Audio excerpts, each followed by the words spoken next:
Nada justifica a morte de uma pessoa. É uma morte que poderia ser evitada.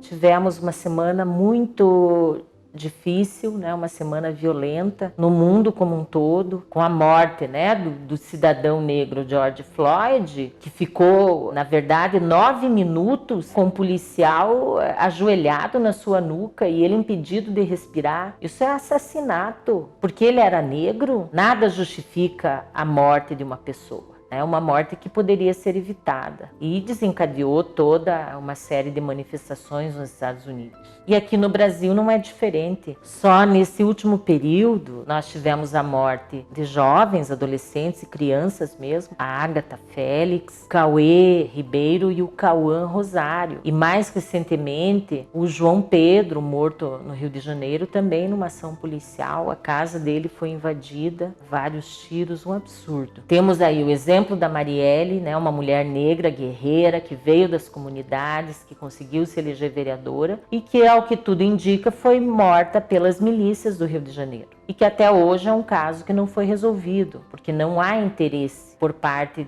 de muitas autoridades. Nós temos um contrato social na prática. A sociedade delegou ao Estado uma tarefa que é a segurança pública, que em última análise significa a proteção social, a proteção aos cidadãos e cidadãs. São pessoas que são autorizadas pelo Estado e autorizadas pela população a andarem armadas e a usar de repressão nos casos necessários. Só que isso não tem acontecido. Esse poder, essa ação que lhes foi permitida, tem sido extrapolada. Imagine você dentro da sua casa e a polícia chegando sem perguntar nada, entrar atirando. Então a polícia que deveria proteger é a polícia que mata. E isso significa barbárie, e nós não podemos ficar calados diante disso. A partir daí nós podemos entender o porquê da revolta da população, o porquê de movimentos, porque as pessoas, ao invés de serem protegidas, estão sendo assassinadas. Então nós precisamos canalizar, né, essa indignação para atos pacíficos, para atos que busquem o poder público para diminuir essa violência policial, para que a abordagem policial seja diferente e para que nós possamos garantir a segurança de todos e todas, independente se ele mora no Batel ou se ele mora na ocupação do Caximba. Todo cidadão precisa ser protegido. Tivemos o ato na última segunda-feira aqui em Curitiba, Vidas Negras Importam, chamada por diversos movimentos ligados, né, à população negra, então movimento negro, muitos jovens presentes, eu acho que um ato muito importante. Infelizmente, setores que não eram ligados ao movimento negro estavam na manifestação e partiram para um outro tipo de ação que nós não concordamos, né, mas os racistas, os preconceituosos usaram, né, dessas ações violentas para deslegitimar o movimento. E nós não podemos permitir que isso aconteça. É um movimento legítimo, justo, pela defesa da vida das pessoas, pela garantia de direitos iguais para todos e todas. E não é por ações isoladas que nós vamos deixar que desqualifiquem esses movimentos. Tenho certeza que vocês concordam comigo. E, inclusive, no dia seguinte a esse ato, representantes do movimento negro foram até o Palácio Iguaçu, fizeram um diálogo com a própria Polícia Militar, onde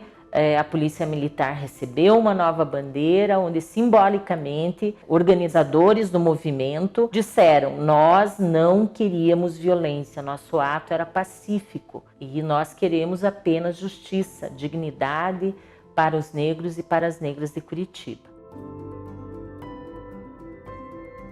Queria trazer uma informação também para vocês sobre um requerimento que nós apresentamos, que nós chamamos de sugestão executiva, então é voltado para o prefeito. É uma sugestão para que o prefeito execute a partir de uma carta que foi entregue pelos movimentos sociais, diversas entidades, que trata do Plano Emergencial de Assistência Social para Curitiba, onde é feito um diagnóstico a partir das demandas que chegaram a essas entidades, das populações mais vulneráveis que estão aí nas ocupações irregulares. Então, a partir dessas diversas demandas, seja de acesso a uma cesta básica, nós estamos falando de fome, as pessoas estão passando fome, essa é uma consequência da pandemia. Então, esse plano emergencial trata disso, de garantir o acesso às condições básicas, seja alimentação, seja saúde, seja assistência social. Então, nós aprovamos esse requerimento, a maioria dos vereadores votou favoravelmente, e nós esperamos que o prefeito de Curitiba